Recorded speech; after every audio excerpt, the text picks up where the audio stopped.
here. It's 5 p.m. and all of our board members are present.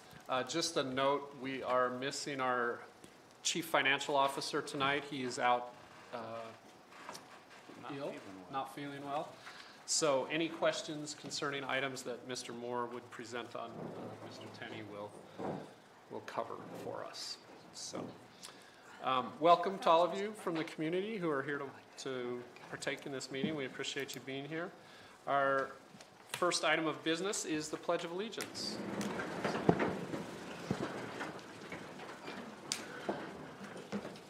I pledge allegiance to the flag of the United States of America and to the republic for which it stands, one nation under God, indivisible, with liberty and justice for all.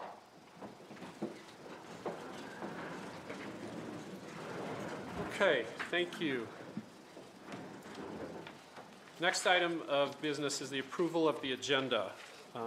Could I get a motion, or first of all, are there any questions about the agenda as presented? Okay. Could I get a motion to approve the agenda as presented? I'll make that motion that we approve the agenda. Second. It's been moved and seconded. All those in favor say aye. Aye. All opposed? And the motion passes.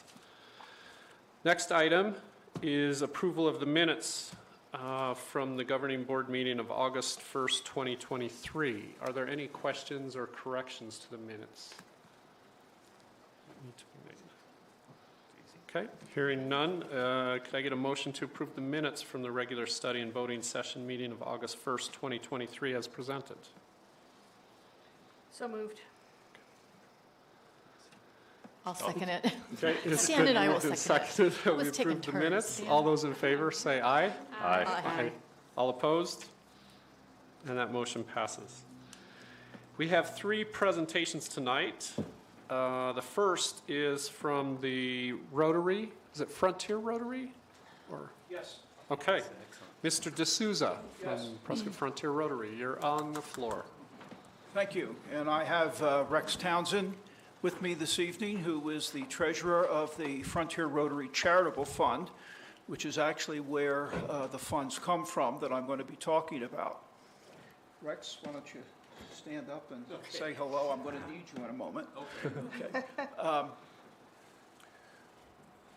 Within the last few months, we were able to present an amount to support the summer school as well as the Discovery Gardens preschool. And I'm going to hold up some ceremonial checks to represent that. Okay. This is the We awarded to the Discovery Gardens preschool for the benefit of scholarships for homeless children an amount of $5,225 based on the application that we received vis-a-vis your assistant superintendent, Marty Reed, and I was extremely pleased to be able to do that. And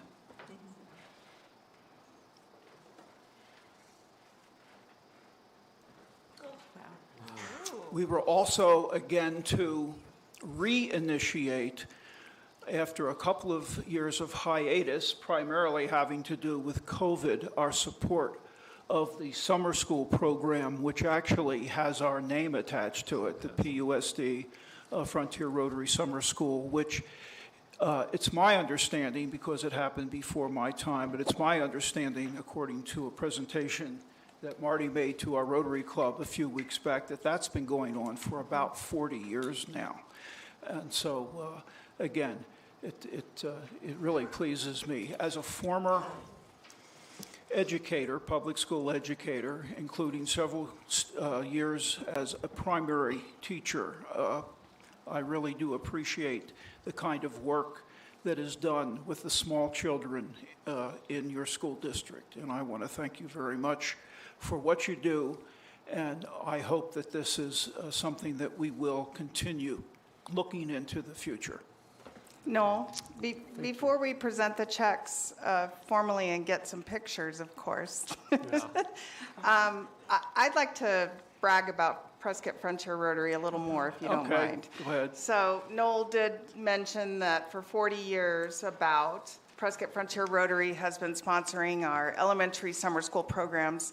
It started as a third grade reading program at Miller Valley, and from there expanded to all of our schools and our summer elementary program. And sometimes we mix other funds in there as needed to expand or shrink the program, but they've been constant supporters of that program. But also there have been times when we've come to them for other needs. For example, our 5th and 6th grade reading teachers needed lit study books a few years ago, and we came to Prescott Frontier Rotary, and I think it was about $5,000 donated. I actually think it was closer to 8, but that's okay. Oh, okay. I've been corrected. So they donated to our lit studies programs. We had a program called Pathway to Graduation, which was for high school students who were behind on credits and needed to take summer online classes. And those scholarships paid for those fees to take those online classes. And I want to mention, this is the first time we've gotten the Discovery Garden scholarships, and they really fill a need. They're helping homeless preschool students who come to us.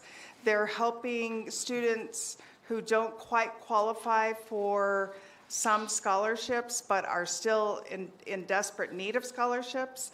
They help with families, particularly grandparents, who have unexpectedly received, are taking guardianship of some little guys. And so we use those scholarships. As you know, Arizona doesn't fund early education except for special needs students. And so it's been a tremendous support for us for our little pre-K kiddos. So we really appreciate that.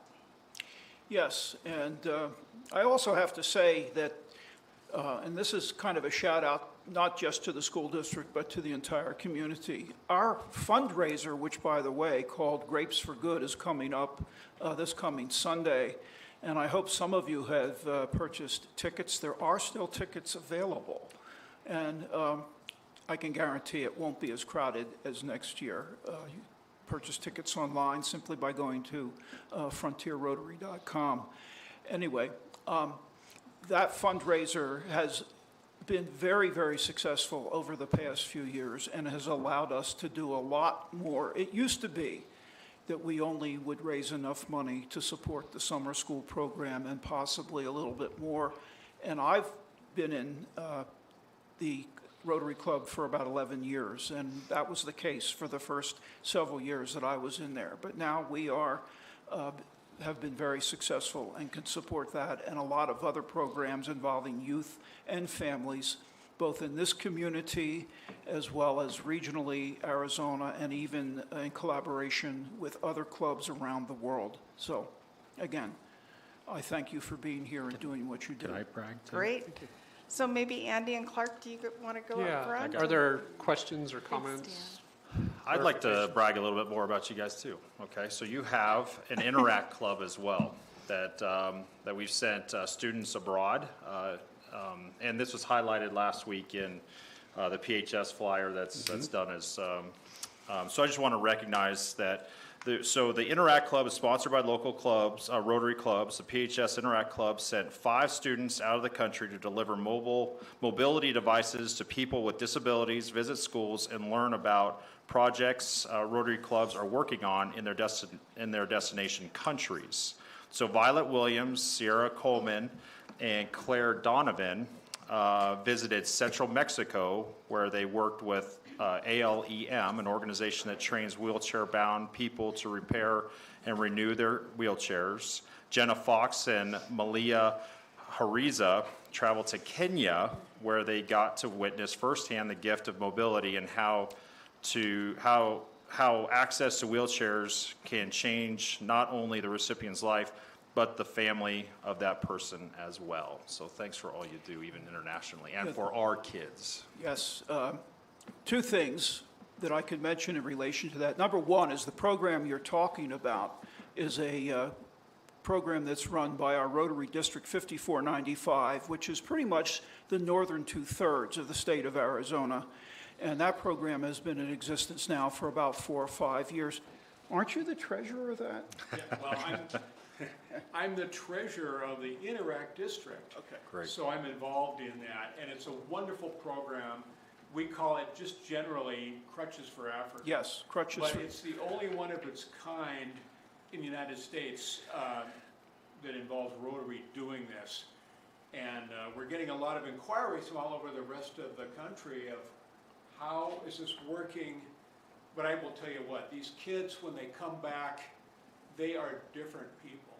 Yeah, thank you They for have that. seen things that high school kids don't normally get an opportunity to see, and they've met high school kids from other countries. And the kids who went to Africa got to see what it's like to go to school there.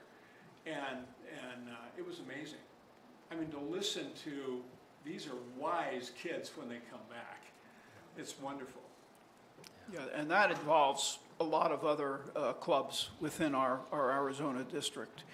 And you mentioned the Interact Club. Yes, our club, along with one of the other Rotary clubs in town, co-sponsor the one at Prescott High School, and we also sponsor the one at Bradshaw Mountain High School, the Interact Club there. So, And Kathleen Cherry's the rep as well?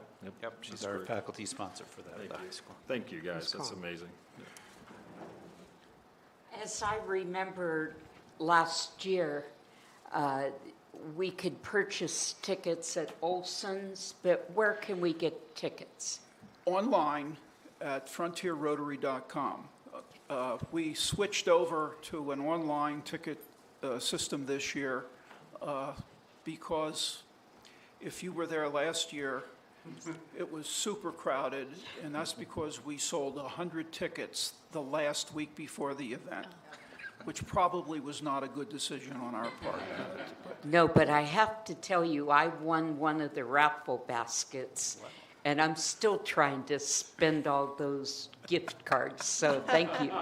Well, thank you for your support. We really appreciate it. Yeah, last time I looked, there were 34 tickets left.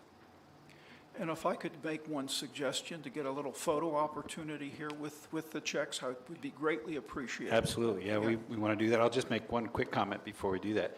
Again, thank you so much. This is terrific. It's very, very meaningful to our district. We have people in town who come to us and they say, you really should have early childhood education. It's so important for kids to go to preschool, for them to be well prepared for kindergarten. It just makes a difference all the way up. We say, absolutely right. For our non-special ed kids, the total amount of money that comes from the state for that is zero. So what Rotary does for us is huge. Same thing, people come to us and they say, man, you got to have summer school. Let's fill in those gaps over the summer. It's really important. We say, you are so right. The total amount we get from the state for that is zero. So it's so important to have community partners like Rotary. You've been, I don't know if we have a bigger supporter in town than you. Actually, we've got one that rivals you, and they're gonna be presenting next to us. But just there's a handful of folks that just totally step up and make what we do possible, especially around kind of the edges where the state says, hey, you should do it, but we're out as far as responsibility. Thank you so much. Thank you. Let's get a photo here. I think it's just going to be Andy. Stand right in front of the dais. Any board members?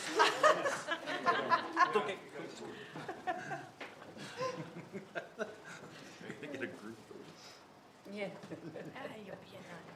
that would be nice. You're too distracting in the photos anyway. Just do that, yeah. That's a Rotary Hawaiian shirt. Oh, it is.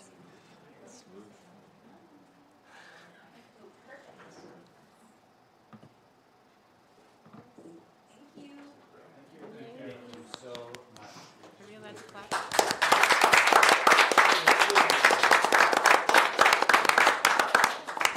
Amazing.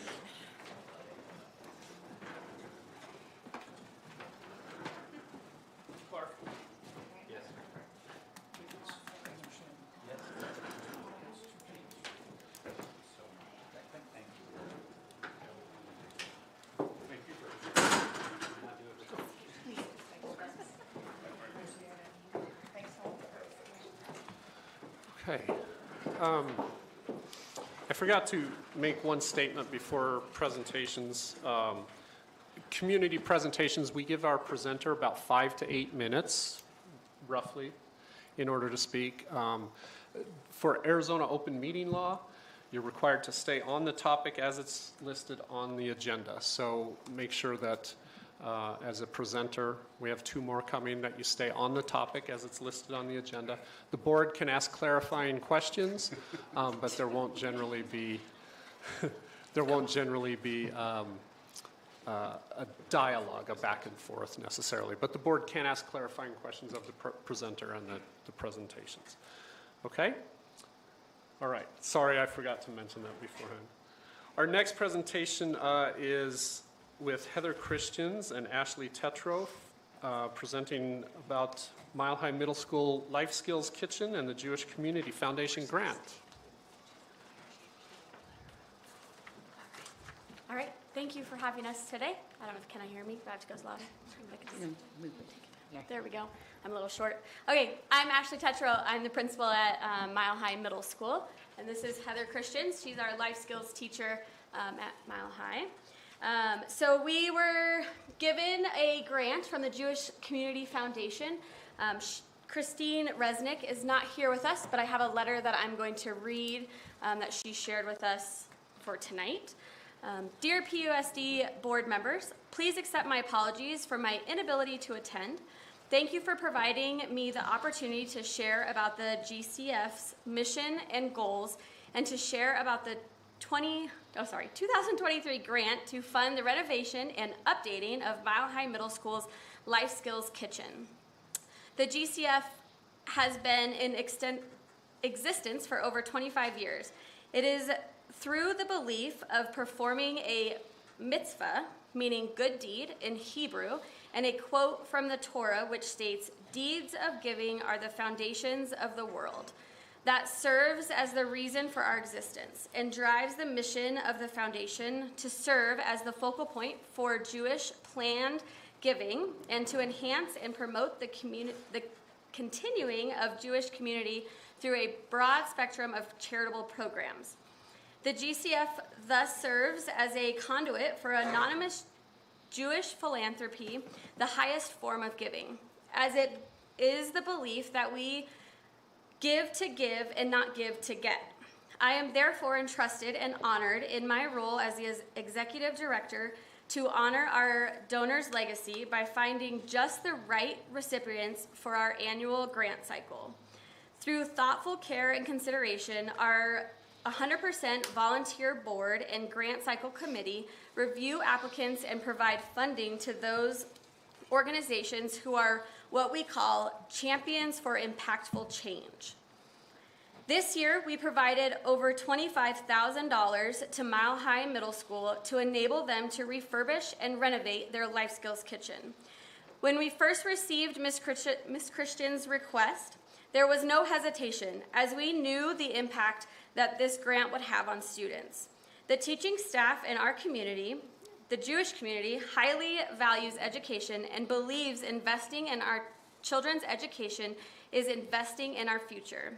And by doing this, we are facilitating impactful change, not only in their lives, but the betterment of our own. I am honored to share the news of this gift with you, and thank you for your time.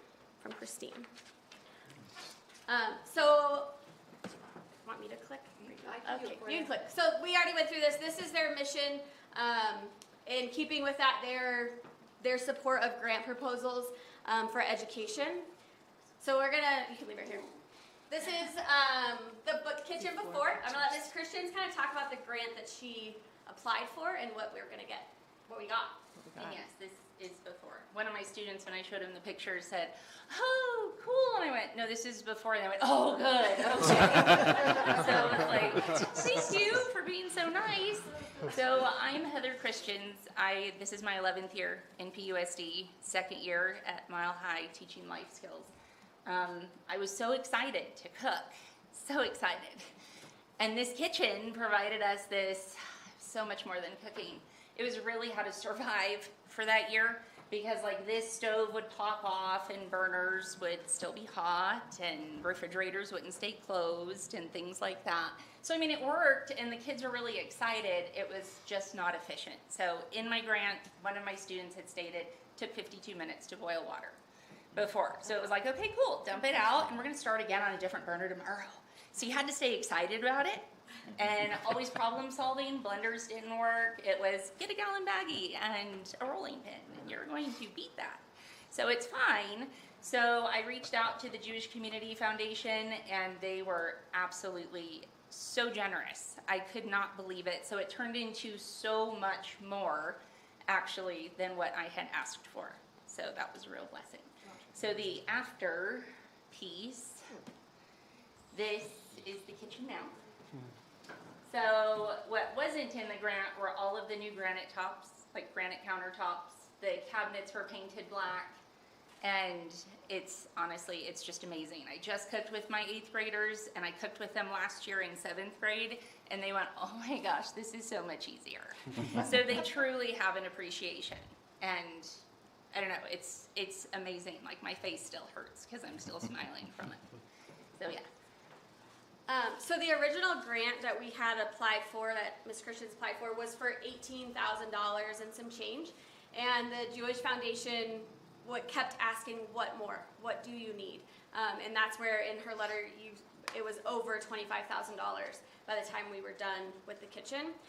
Some highlights from the kitchen, just like Ms. Christian said, is the ovens. So those there's 6 of them, so now the kids don't have to wait. I was in there when the kids first saw it. We brought some 8th graders in. If you read the paper, it was in the paper, and she was like, there are 2 ovens? And they were so shocked that there could be 2 ovens, and they worked, and so they were really excited about that. There are 3 refrigerators, so that way it houses all of the 5 sections that will be in at one during the day. And then the coolest part is that there are composters in here, and we're excited to have that sustainability, and we're really excited for that collaboration between the PUSD farm to school component and what this looks like. And so they're going to learn how to compost, and they're going to learn how to do all of those pieces within this kitchen.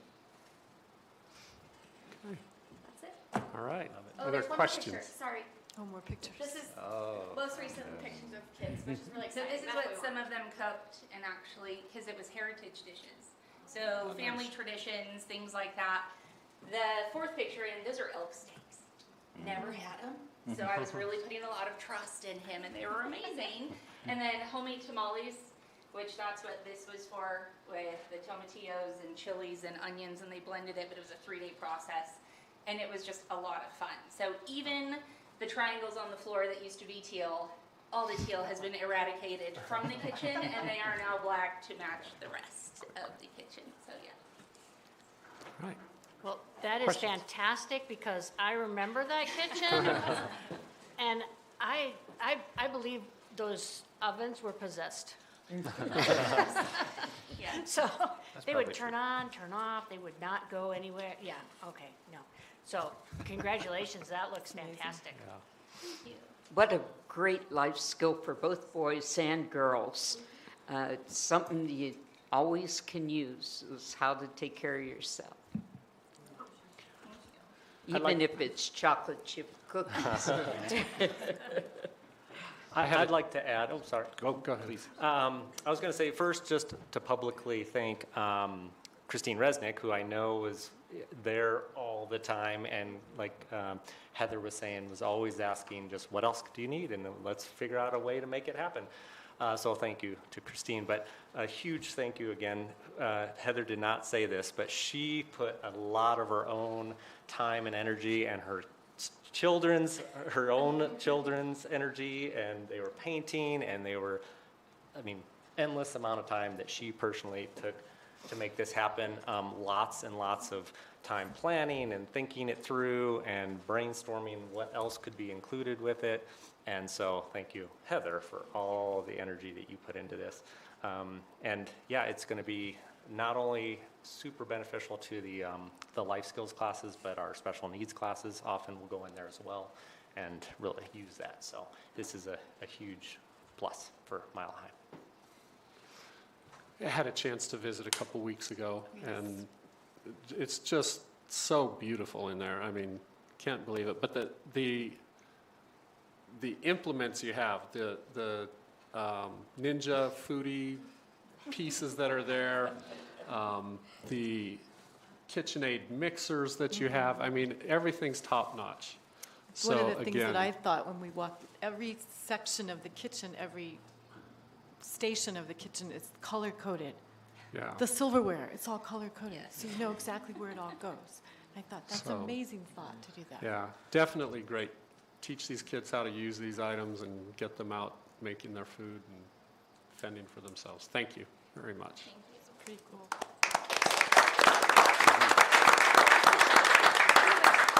Heather and Ashley, quick question for you. How many kids per year are going to be impacted by this gift from the Jewish Community Foundation? Pretty much all of them, so 530 kids, give or take, because we do semesters for life skills.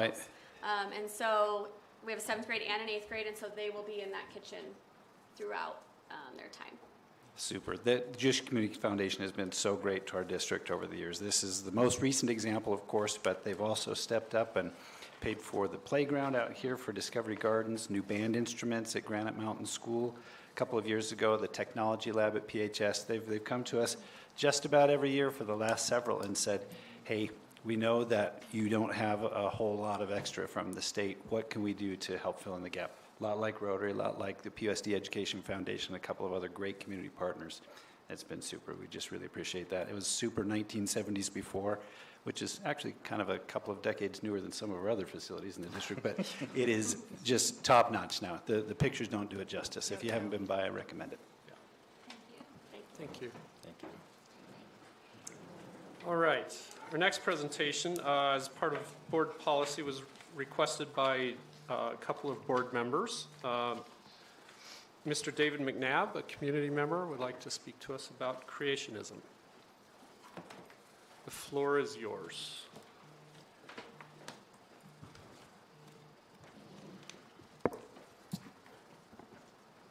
My name is David McNabb.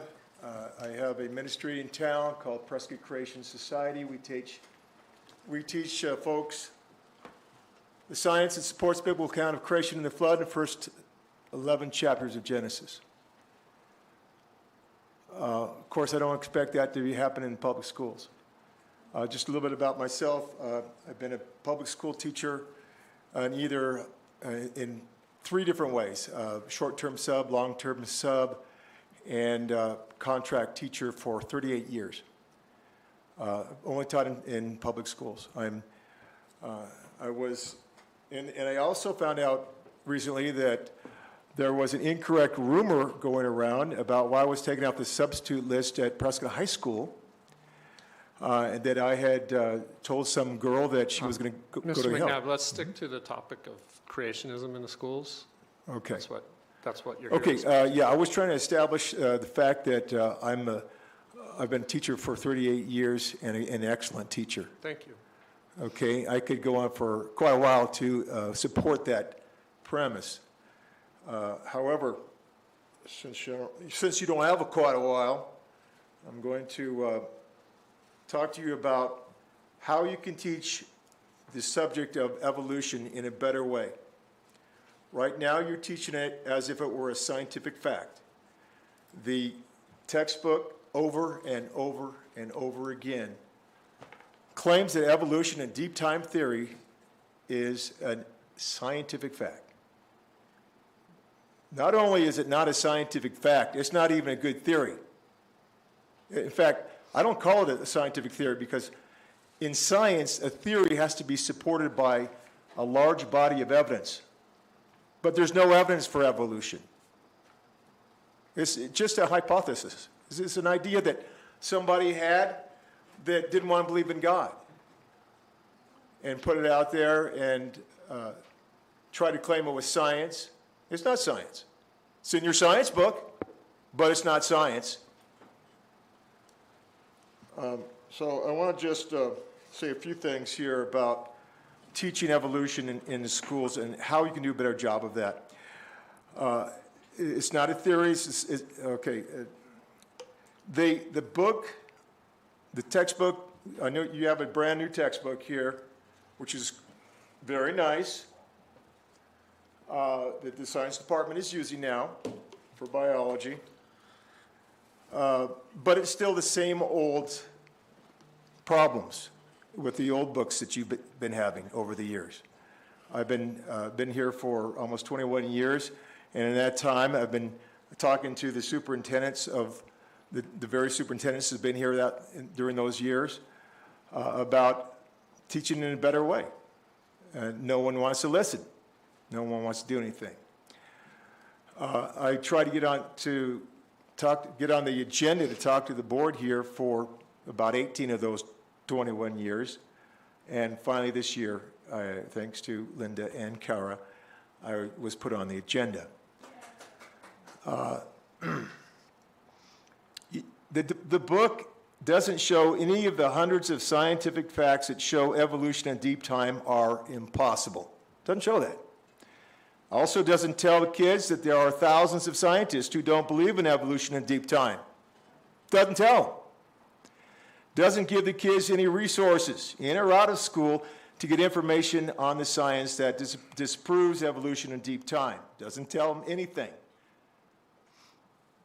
This means the kids are being indoctrinated into believing in evolution and deep time theories.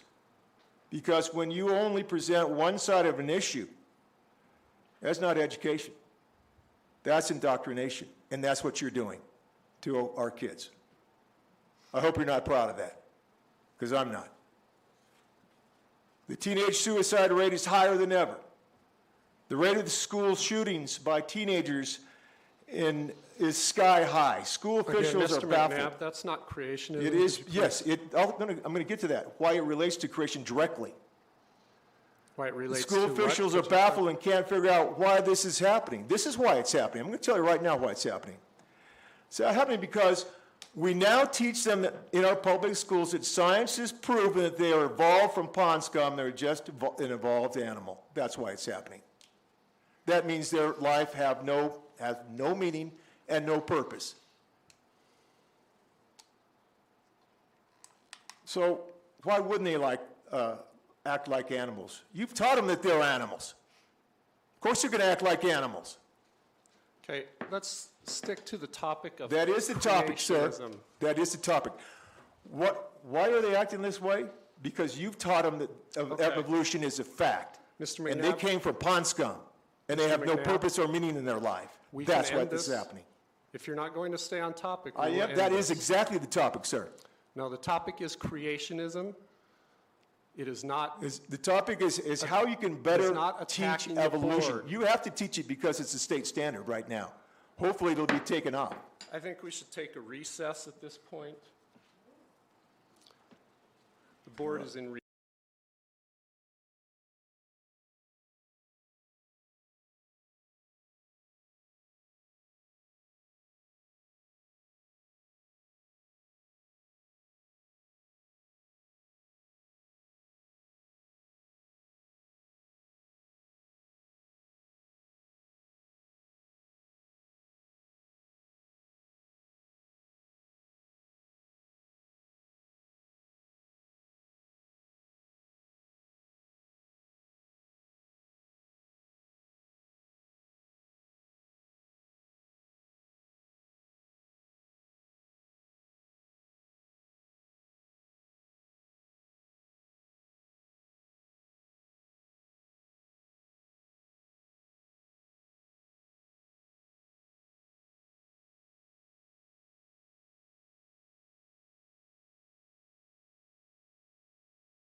creationism in the schools, we would appreciate it. Okay, yes, it would be nice if we taught the kids some things about creationism, because they deserve that. Like I said before, when you're teaching something in a completely one-sided way, ignoring all the other science that supports something else, you're not doing them a service. You're doing them a disservice, because that's not education. That is indoctrination. 82% of the 200 branches of science were started by Christians, by creationists, like, for instance, Isaac Newton and Francis Bacon, who came up with the scientific method. Now, you might realize that evolution does not conform to the scientific method. The 4 parts of the scientific method are make an observation, create a hypothesis in regards to that observation, test the hypothesis, and have repeatable results. Well, the only thing that evolution has in those 4 steps is the hypothesis part. The other 3 steps they can't do. So this is not, evolution theory and deep time theory are not science. They're not science. They're in a science book, but that doesn't mean they're science. They can't conform the evolution to the scientific method, which is real science. Now, I know that there is a state mandate to teach evolution in schools right now, so you've got to do that, but you can do it in a way that shows both sides. So if you show, if you spend, your book has 6 or 7 chapters on evolution. It's a huge part of the book, indoctrinating the kids.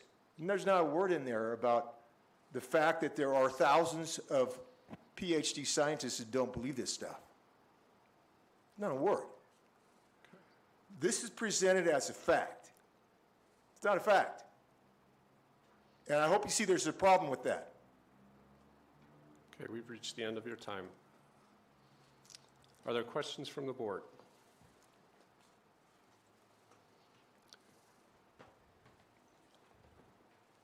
Any other questions from the board? I would like to make one comment is, I'm a teacher also, and we cannot teach religious studies in school. We can teach about the world religions as a group, but we cannot, and that's part of the parents. I'm not discussing with you, David. Yeah, no, can I respond to that? I don't know, that's up to you, Andy. You can clarify. Yeah, let me just clarify that, because I'm not advocating teaching religion. I never once said I would like you to teach religion in school, did I? Okay. I don't know why you said for that, clarifying. because I did not advocate that at all. Thank you for clarifying that Okay. for me in your opinion.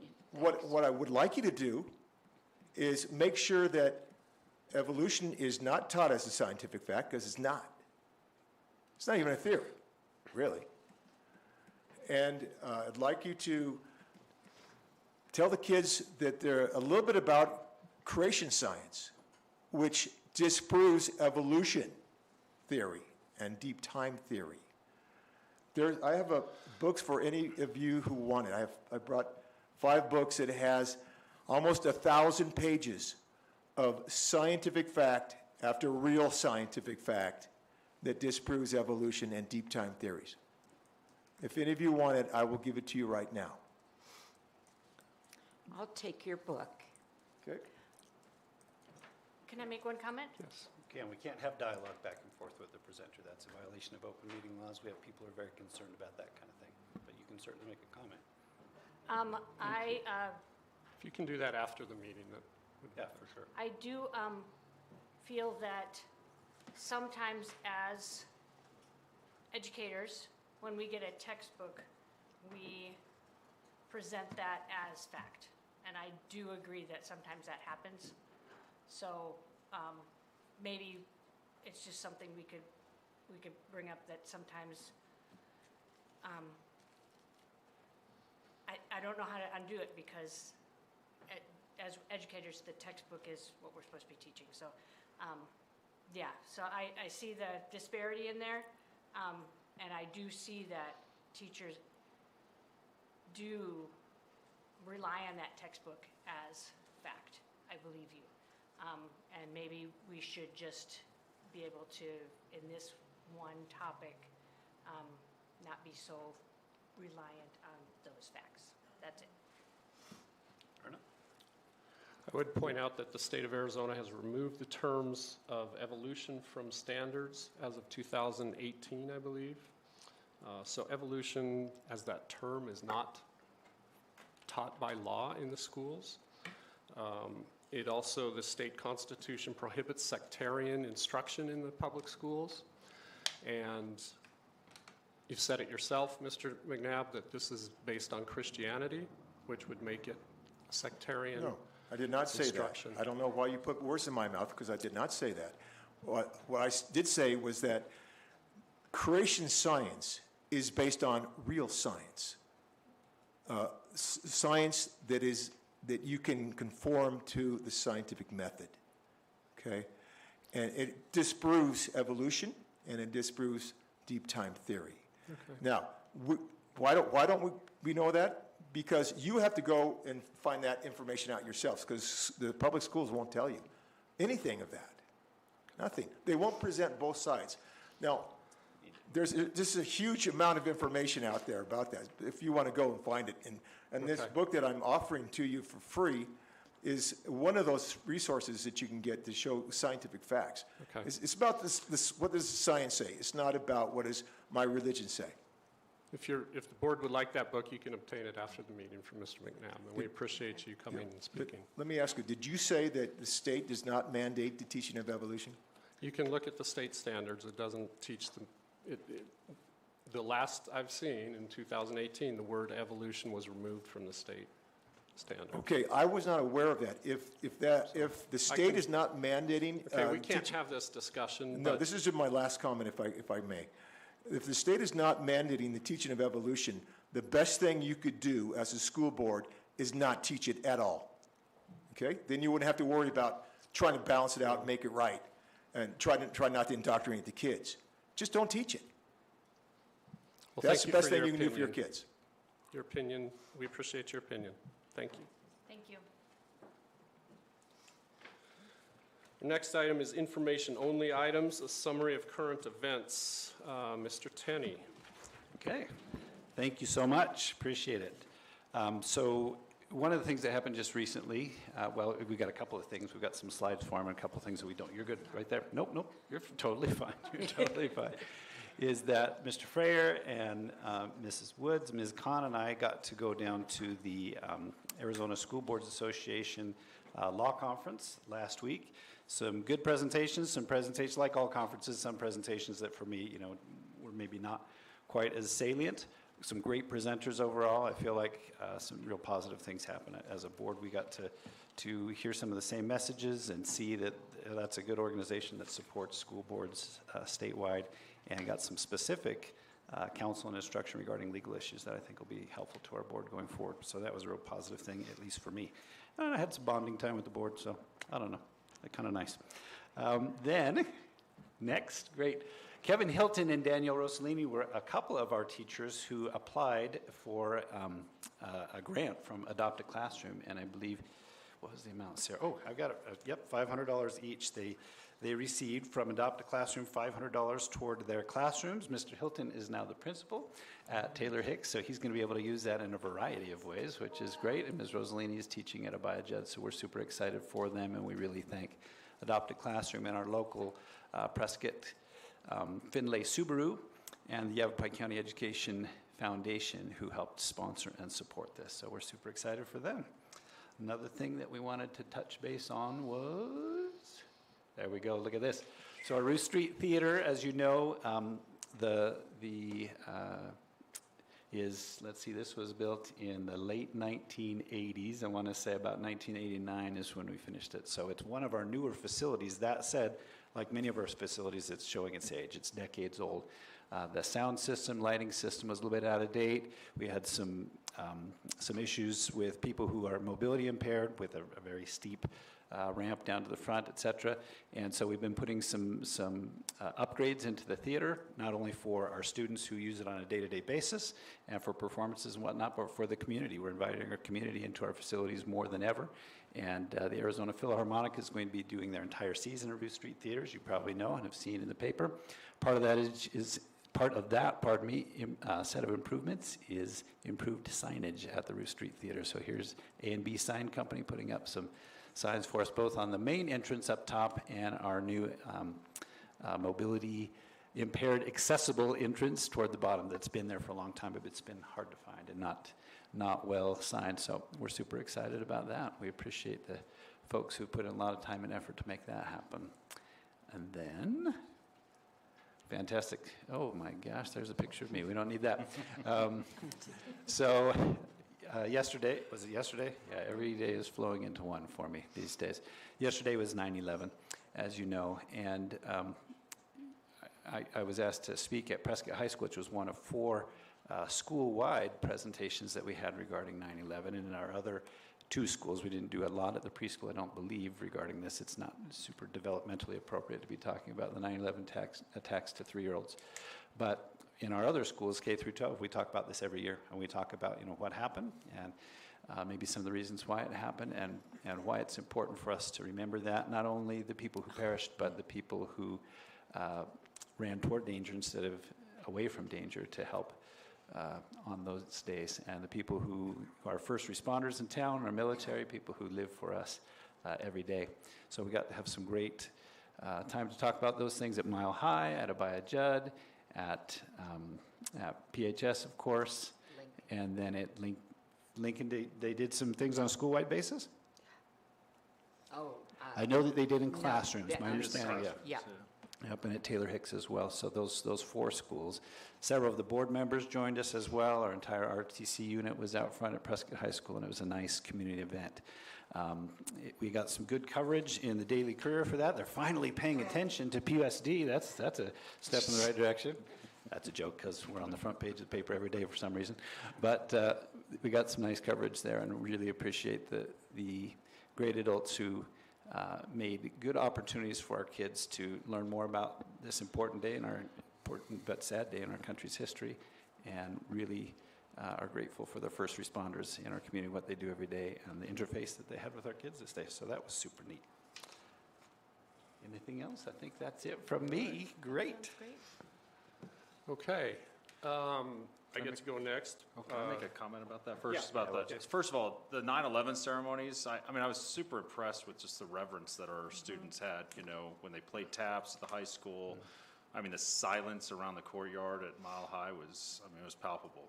So I also want to recognize the sound system and the streaming system at the theater. I mean, now we're at one of the top 5 sound systems in the state of Arizona, from what I understand, and they just completed that on the 7th is what that same newsletter put out at the high school. So, I mean, that's wonderful that we have people outside of the school committing to this. And, I mean, Ruth Street Theater was built in the 90s, right? So, I mean, it's tremendous what they're doing.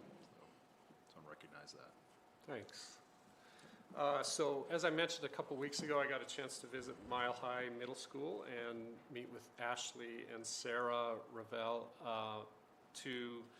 They were nominated for the Governing Board Challenge Coin, which I have an example of here, for their work in creating the sensory room for students and the garden on campus.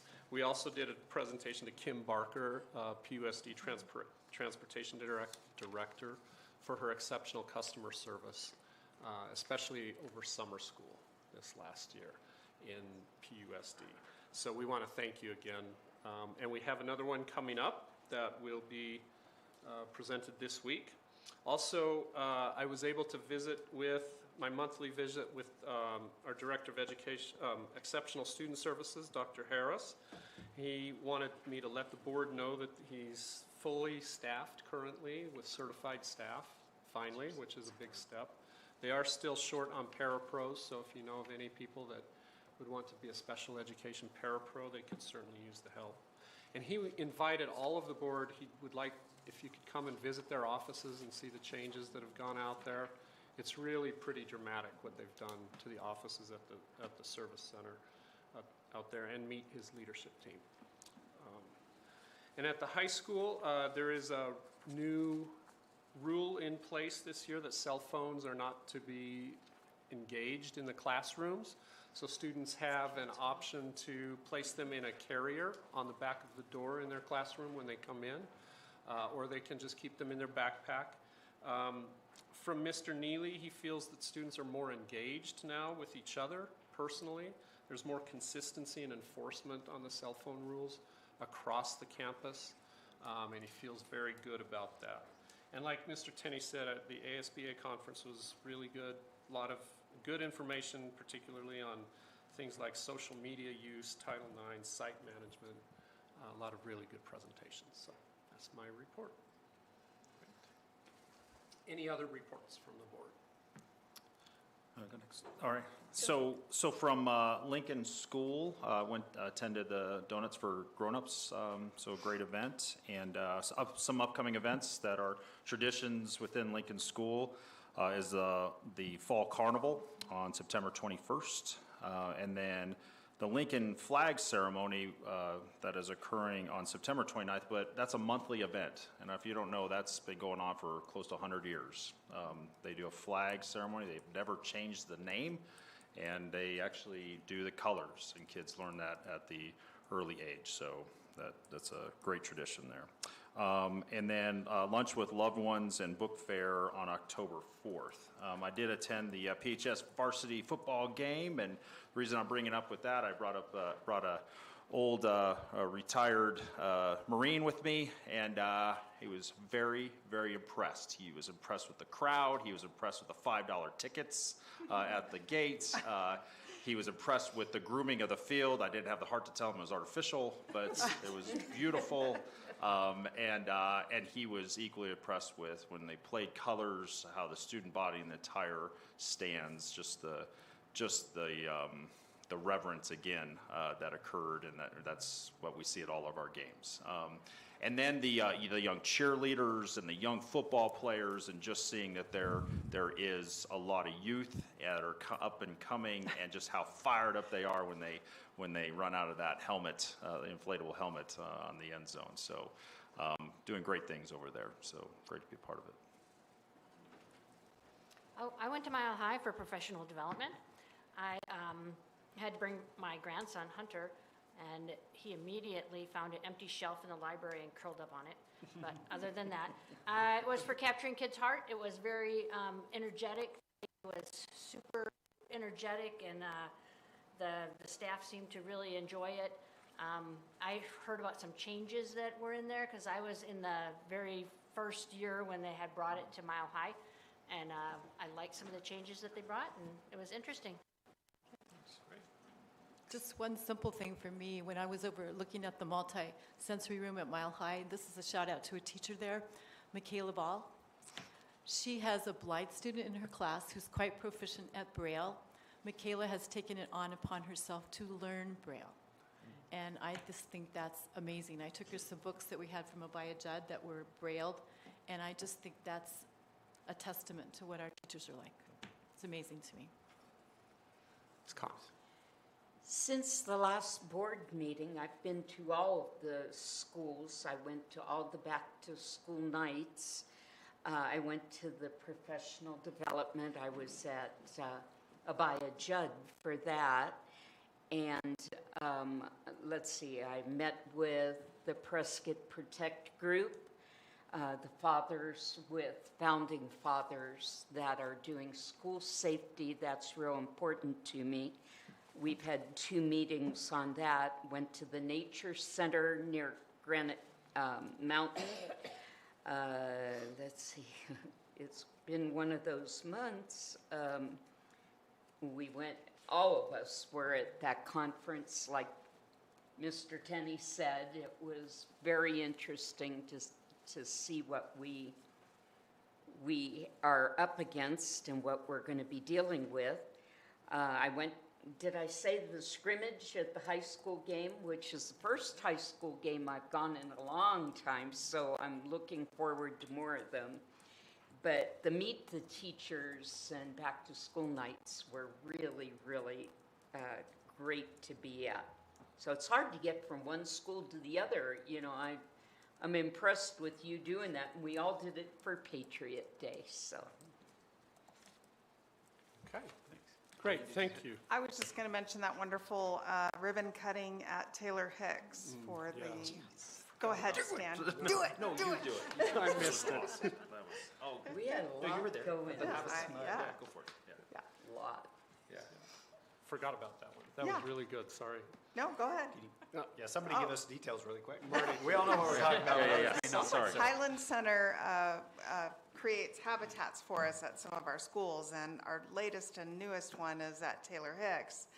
And we had a ribbon cutting, and it's all native plants, and it's an outdoor learning space for students.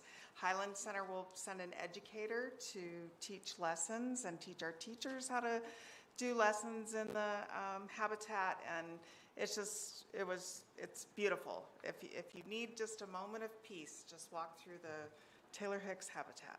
That's another community partner who's just been Yeah. so great to us over the years and has really enhanced the type and quality of education we've been able to provide to our kids. We just love the Highland Center. And they Appreciate told us them that all. was the final site that they're doing it at, so they've reached all the schools in And Taylor then Hicks, reached the all of last our one. elementary schools in our district. Yeah. Yeah. Yes, That's all of our amazing. K-6 schools, and now will be kind of maintenance and making sure the lessons continue, keeping it sustainable. I think, though, they would be open to talking about a middle school if anyone was inclined. All right, great, thank you. Okay, we're moving on to action items. The first item is the consent agenda. Do any board members have questions or want to pull any items from the consent agenda? I'd like to highlight number 2, if I would.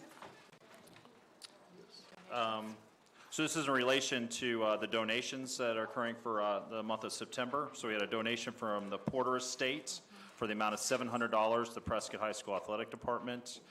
A donation from Marcia Hicks in the amount of $100 to the Prescott High School Can Do Scholarship.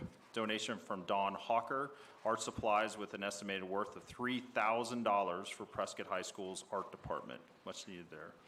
A donation from PEL Industries for $97.84 for Prescott High School Athletic Department.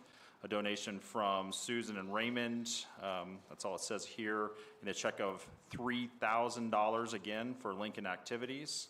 A donation from Cal Cordis, a check in the amount of $300 for the Hall of Fame banquet at PHS, and then a donation from Mr. Wang in the amount of $100 for Abaya Jet Supplies. Thank you. Any other comments or questions about the consent agenda? Can we get a motion to approve the consent agenda as presented? I'll move we approve the consent agenda as presented. I'll second it. It's been moved and seconded. All those in favor say aye. Aye. All opposed? That motion passes. Study and voting session. We had any requests to speak to voting items? Okay. Our first item is consider approving Kevin Phelan and Ava Kleinman to serve as student representatives on the PUSD governing board. Mr. Tenney, would you like to speak to this? You bet, fantastic. So, governing board, you know, for the past several years, and I'm not even sure how many years we've been doing this, it's been at least 8 and maybe much longer than that. We've had seniors from Prescott High School, 1 or 2 or even 1 year, I think we had 3, who acted as representatives from the student body of PUSD to the governing board. And they bring insights and ask great questions and answer great questions and whatnot. I've had 3 or 4 districts reach out to me and ask, tell me more about how you do that. It's something that's relatively unique. I know there are other districts that do things like that, but it's something that really adds to our board meetings in a meaningful way. So we've been lucky over the years to have some great student representatives. We may have 2 of our best ever here this year.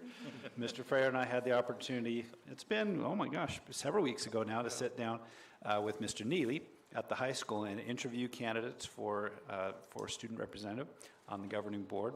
And the recommendations that we have for the full board are Mr. Kevin Phelan and Ms. Ava Kleinman, who, if you want to speak a little bit to their interviews, you may, but suffice it to say, these two are going to do great work, and we're really excited to have them here. Sure. Well, the only thing I can say is we have two really high-achieving, excellent students sitting here with us, hoping to become student members of our board. I kind of would like to just hear a brief snippet from you guys about what made you interested in this role. Yeah. I guess my interest in this role has a lot more to do with personally, at least as of right now, I plan on going into education or something in that field as a major in college, and so just being able to explore that and it in different facets, whether it be like volunteering or now doing this as a student school board representative, that's where my own personal motivation came from. Great, thank you. I've kind of grown up going to these things. My mom has been super involved in all things school board related as long as I can remember. So it was when I got the interest to submit a letter of, or the email to submit a letter of interest, I immediately filled it out and I'm just super excited about this position and having the chance to be involved in something like a district that has meant so much to me my entire schooling experience. Nice. Thank you. Great and again, kids. like I said, really outstanding students academically. Absolutely. I know, these students have been taking AP courses. I think one of them, Kevin, has all AP courses this semester. Ms. Kleinman has been involved with national level music and creating her own music for organizations that she works with and volunteers with. Both have expressed interest in our interviews in going into the field of education. And so we felt that these were two excellent student reps that could do very well with us. Well, Does not anyone all have the questions? meetings are like tonight's meetings, so. Oh, they're all like this. Welcome. Well, I guess you're not they're not actually, officially- you're not actually board members Give us yet, about so. 60 seconds before you officially. So if there are no other questions, could we get a motion to approve Kevin Phelan and Ava Kleinman to serve as student representatives on the PUSD governing board for the 2023-2024 school year as presented?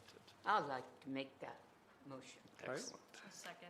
It's been moved and seconded. All those in favor, say aye. Aye. Aye. All opposed? And the motion passes. So at this Now- time, Now we can welcome. I'd like to present the two of you. We just made these up right as we were sitting here. So much. There you go, and you are now official. Fantastic.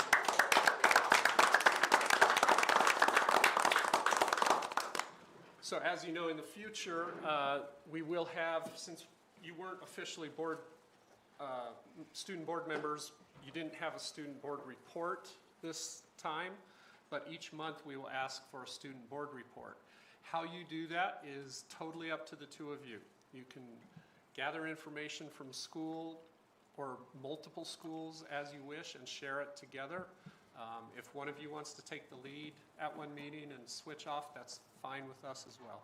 We also typically ask the students to lead us in the pledge at the start of each meeting. So, do you have any questions? Ms. Jeffries gives you a lot of good information, just to let you know, okay? Little insight. Thank you so much for volunteering to do this. Fantastic. Welcome officially. Yeah.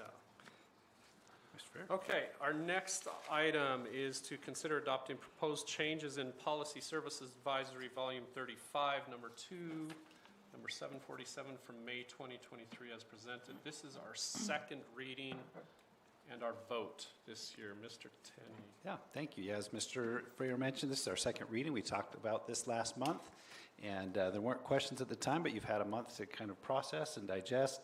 You've got the policy advisory itself with the new proposed wording of this policy in your packets.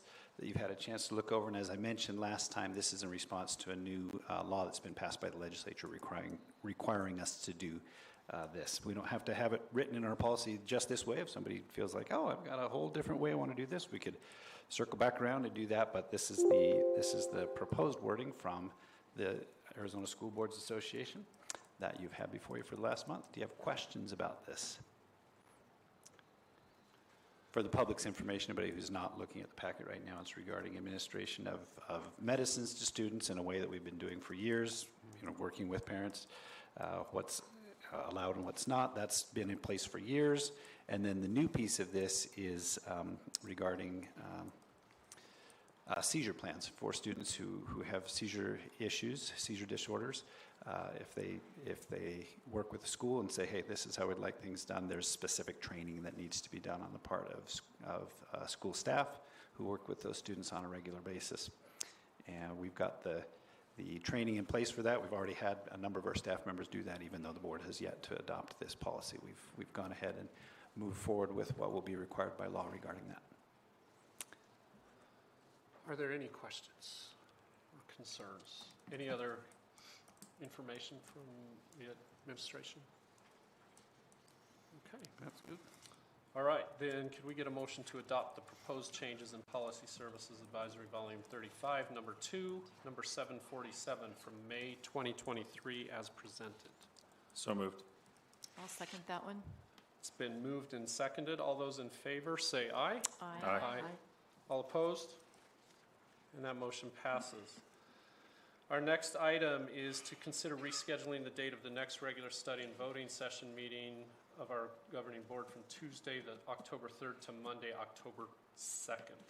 Again, Mr. Tenney, can you explain this? Yeah, I think I had a chance to reach out to board members individually about this, but just as a reminder, typically the first Tuesday of the month is when we have our board meetings. This month was different, of course, with Labor Day falling on a Monday. We typically will push that back to the second week, which we've done this time around.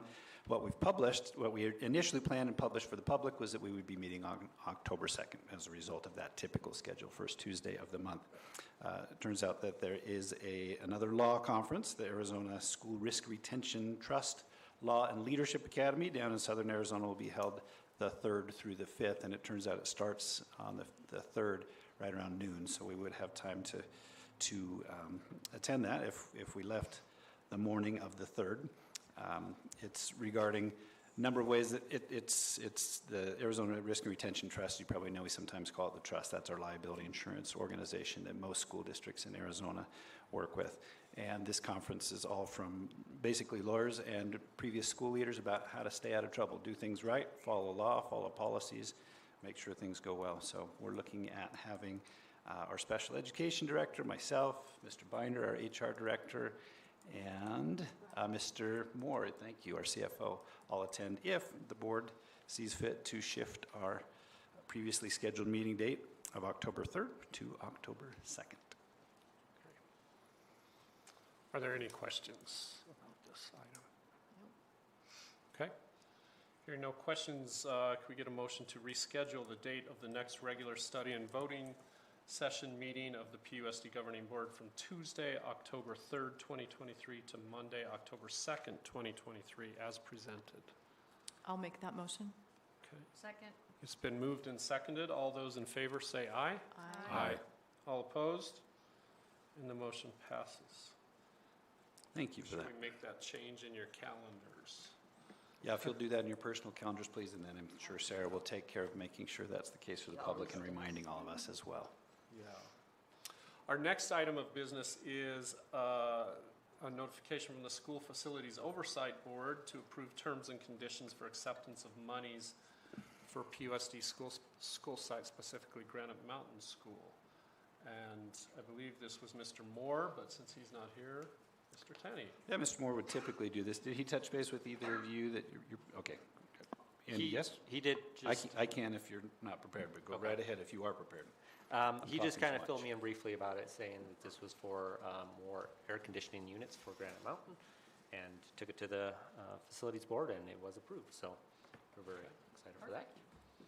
So a 20-ton HVAC replacement at Granite Mountain. How are they going to get it up there? It's not our problem. Stan. Okay, are there any other questions about the School Facilities Board? So could we get a motion then to approve the School Facilities Oversight Board terms and conditions for acceptance of monies from the Building Renewal Grant Fund for PUSD school sites as presented? So moved. Second. It's been moved and seconded. All those in favor say aye. Aye. All opposed? And the motion passes. Our next item is to consider approving the 2024-25 and 25-26 PUSD academic calendars. Is there information on this item, Mr. Taylor? I can just really quickly address this. So we are at the point where we're less than a year away from our new academic year starting. We don't have a calendar set for that. So Sarah has received several inquiries. I received a couple as well from people specifically asking, when's next fall break? That's just about a year away. When exactly is school going to start next year? We're planning for the summer, et cetera. So this is timely for us to be getting on this. Typically in the past, we've done 2 years at a time. And we follow a pattern that's been very successful. We've, for the last several years, started school on a Thursday, as you know. That's been very, very popular among our parents and our students. Our teachers seem to like it as well. We've gotten great feedback about that. There's parameters around the number of days you can have at Christmas or winter break. We've got our fall break and our spring break coordinated with other districts in the area, which is helpful. And most specifically, the spring break both years is coordinated with Yavapai College. That's a big deal for our students who are doing dual enrollment or concurrent enrollment classes. We have one in the room right here who would benefit from that if she were here next year. We're going to let you go off to college, but there will be people in your same situation that way. So we've done a lot of looking and coordinating with other entities whose calendars might impact ours, and good balance quarter to quarter. The number of days, you know that we've got 180 school days that are mandated. It's balanced almost exactly 45 days per quarter as you look through. So we're feeling pretty solid about this, and it's here for you to give us your approval. Does anyone have questions about the, yes, Ms. Khan? Last year, we were talking 180 days. That's kind of traditional. Yes, ma'am. But then when we were talking about making up snow days, it reverted to hours. And that discrepancy is a little bit confusing as to how many hours are the kids being brought into school extra from 180 days, or that's never been clarified for me. Okay, yeah, great question. I don't want to get too far off of our agendized topic because we have people in the community who are concerned about that kind of thing, but I can very quickly address that there's two different levels of requirements for the state. One is 180 days worth of instruction. If you're on a 4-day schedule, that's different. And the other is a certain number of hours, and it varies by grade level. The most minutes they do it by minutes, I think, instructional minutes. The most instructional minutes that are required are actually at the middle school level, less at the high school level, and less at the elementary level. I don't recall off the top of my head the number of minutes in the year, but suffice it to say with the school schedule that we've got and the days that we have scheduled, we far exceed minimum standards on the state level. And that was the case this last year, even though we had a few snow days and cancellations and whatnot, we still exceeded the required minutes. And so when we asked the state for variance on the number of days, they said, as long as you got the minutes, no problem. And if you'd like, you can follow up with me later this week, and I can give you the exact number of minutes that are required, and with comparison to the exact number of minutes that are scheduled in these calendars. Maybe when we meet on Friday, that would be great. But we're days and days and days over. Okay. Any other questions? Okay. Could we get a motion to approve the 2024-25 and 25-26 PUSD academic calendars as presented? I'll second it. It's been moved and seconded. All those in favor say aye. Aye. And the motion passes. A lot in the community will thank you. Yeah. I think we've lost our mics. We have, and I don't know what's. Oh. Anyone know IT in the room? Yeah. Okay, on to information and discussion items. Mr. Moore is not here, but he did prepare the school board summary budget report, which was in your packet. Does anyone want to say as presented? As presented. Oh, fantastic. Thank you, we can't miss that. Any community comments given to the governing board? Okay, thank you. Our next meeting dates, the next regular study and voting session, it will be Monday, October 2nd at this point. So again, make sure we change that in your calendars. Other dates, parent-teacher conferences are Thursday, September 14th and Friday, September 15th. That's this week. This week. We will have the working meeting and governing board retreat to go through the transition process and Mr. Tenney's goals and objectives and his evaluation on October 19th. And we did change that date to accommodate so that all board members could be there in addition to all relevant administrative staff. And that will be at 9 a.m. here in the district boardroom. At this point in time, the board will enter into, or we need to vote to enter into executive session to discuss pending litigation, including consulting with our attorney. Do I need to read the admonition? Can we get a vote and then get like a little 5-minute Yeah, definitely. recess? Thank you. Yes. So I need to read the admonition at this point in time for the public.